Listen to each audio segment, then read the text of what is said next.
오늘 본문 말씀을 통해서 기회의 땅 말씀, 기회의 땅 말씀이란 제목으로 하나님의 말씀 증거하겠습니다. 우리가 어렵게 살던 시절 미국으로 건너가서 성공하겠다, 일명 아메리칸 드림을 꿈꾸고 나아갔던 사람들이 있습니다. 또 실제로 거기서 고생하여 성공의 반열에 오른 사람도 있고요. 또 우리 동남아 국가나 이런 데서 한국에 와서 성공하겠다, 코리안 드림을 꿈꾸고 여기가 기회의 땅인 줄 알고 오는 사람들도 있습니다. 우리 신앙인들에게 있어서 어디가 기회의 땅인가? 세상의 나라 어느 곳이 아니고 우리는 하나님의 말씀이 있는 이 성경과 이 말씀의 세계가 우리들에게 기회의 땅인 줄 알아야 됩니다. 그럼 이러한 기회라고 하는 것은 어떠한 자들에게 주어지는가? 우리가 하나님 안에서 이러한 믿음의 좋은 기회를 얻으려면 무엇에 유념할 것인가? 오늘 본문 말씀을 통해 살펴보도록 하겠습니다.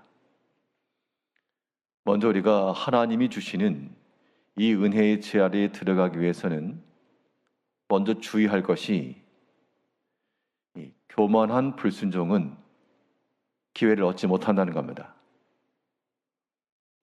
하나님께서 은혜를 베푸실 때 낮은 자, 겸손히 낮추는 자, 이런 자들에게 은혜를 주시고, 반면 처음에는 겸손해서 주의 은혜를 잘 받았다가도 좋은 걸 얻었어도 이제 그것이 자기의 것인 줄 알고 교만하여 자기 주장이 강해질 때는 그때가 이제 위기의 때.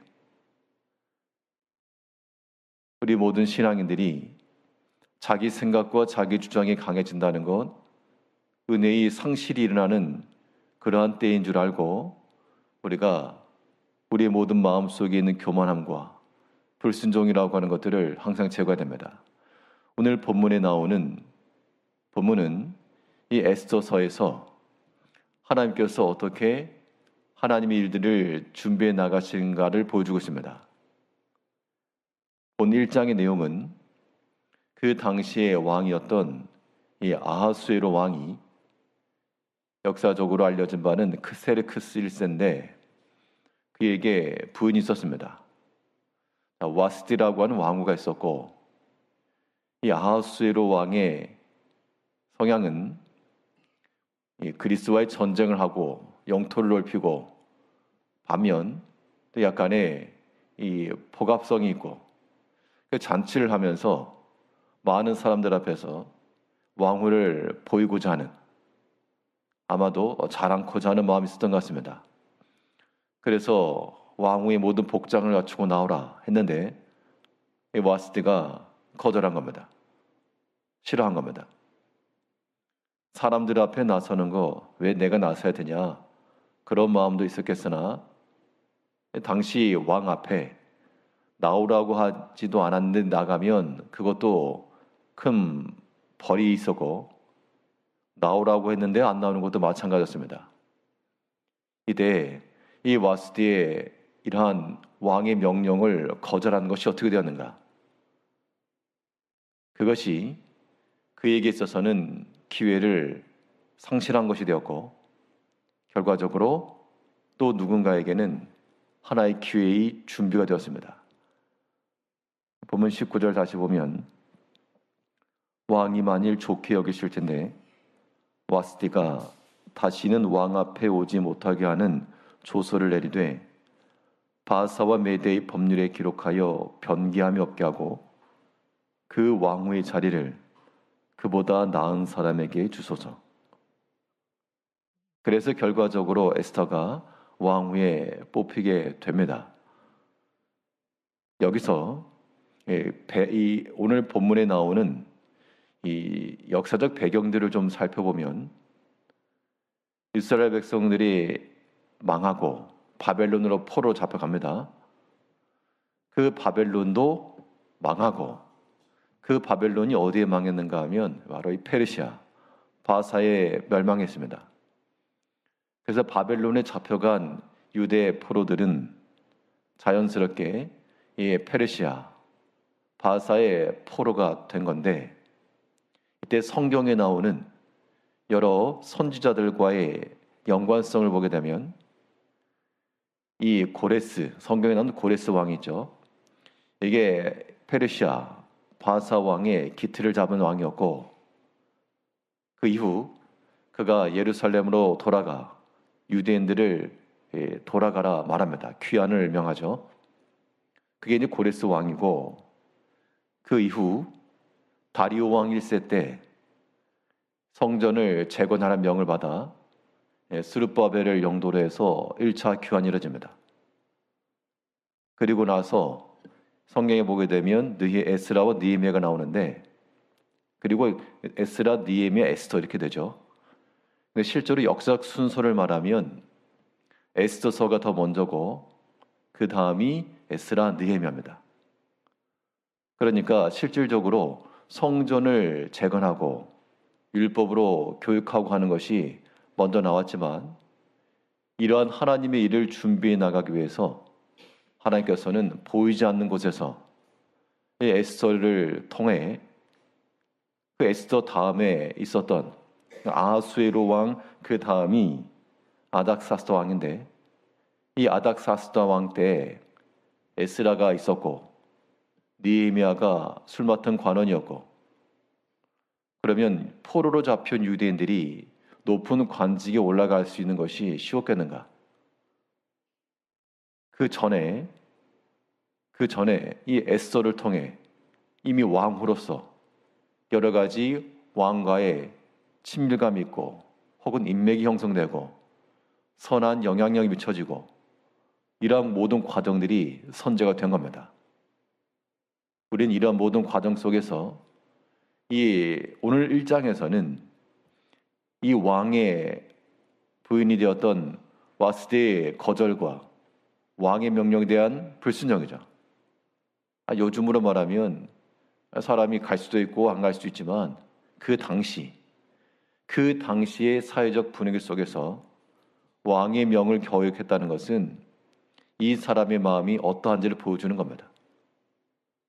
향락과 잔치와 사치가 극에 달한 그 시점에 이제 왕의 명령도 거절하고, 이러한 모습들은 우리가 이러한 역사적 과정을 통해서 또 하나님께서 이 전체 성경을 통해서 이루시는 방향을 보게 되면, 그 누구라도 마음이 높아지고 교만하면 당시로는 자기가 가지고 있는 것이 영원할 것 같고 그것으로 권세를 삼아도 그것이 어떻게 됩니까? 그 기회를 잃게 된다. 19절 하반절 다시 보면, 그 왕후의 자리를 그보다 더 나은 사람에게 주소서. 받는 사람도 있지만 잃어버린 사람도 있는 겁니다. 우리가 주의할 것이 바로 이 자리입니다. 하나님께서 우리에게 새로운 은총을 주시기를 바라는 것, 당연히 믿는 마음으로 주 안에서 즐겁게 순종하며 나가는 자들에게는 하나님께서 은혜를 베푸시겠으나, 그러나 교만하여 왕의 말이라도 거절할 수 있는 이 담대함이 거저 나오지 않았을 겁니다. 이 왕후도 자기를 섬겨주는 사람이 있고, 나름대로 자기의 권세가 있고, 자기 주장들을 하고, 그러다 보니 그의 이런 모든 교만함이 이 불순종으로 나타났는데, 이것이 기회를 상실한 게 되었습니다. 성경에 보게 되면 사울 왕도 그가 처음에는 겸손하여 하나님께서 그를 이스라엘의 왕으로 삼으셨으나, 시간이 지나면서 영토가 넓어지고 대적과의 싸우고 전리품을 거두고, 그러다 보니 이제 그가 왕이 된 겁니다. 더 이상 하나님의 말씀이 그를 주장하지 못하고 자기를 주장할 수 있는 세력이 아무도 없을 때, 자신은 점점 높아져 갈 때, 그런 것이 위기란 얘기죠. 우리도 마찬가지인데요. 우리가 다 겸손하고 낮고 어려울 때는 그렇게 하나님 찾고 순종하겠노라 해서 하나님께서 은혜를 베푸셨는데 시간이 지나면 언제 그랬냐는 듯 또 하나님의 말씀을 어기고 자기 주장이 나오고 이 왕의 부름에 거듭한 이 담대한 왕과도 같이 하나님의 말씀에 대해서 단호하게 거절하며 자기 생각을 주장해 나가는 이런 무모한 담대함이 있을 때 그것이 우리에게는 위험한 요소입니다. 하나님께서 우리에게 주신 그 은혜의 기회를 상실할 수도 있다라고 하는 그 두려운 마음을 가지고 반대로 더 나은 사람의 기회를 주석했으니까 우리의 형편과 처지가 약하고 부족함이 많을지라도 하나님께서는 언제나 겸손하여 순종하는 자들을 위해서 기회를 예비해 놓으신다. 우리가 그걸 또 믿어야 됩니다. 누군가를 끌어내려서 올라가는 게 아니고 하나님께서 순종하는 자들을 위해서 예비해 놓으신 그 믿음의 기회요, 그 은혜의 자리가 있음을 믿고 교만하여 상실하는 것이 아니라 우리가 주의 말씀에 온전히 순종하여 순종하는 자는 하나님께서 항상 복내려 주신다.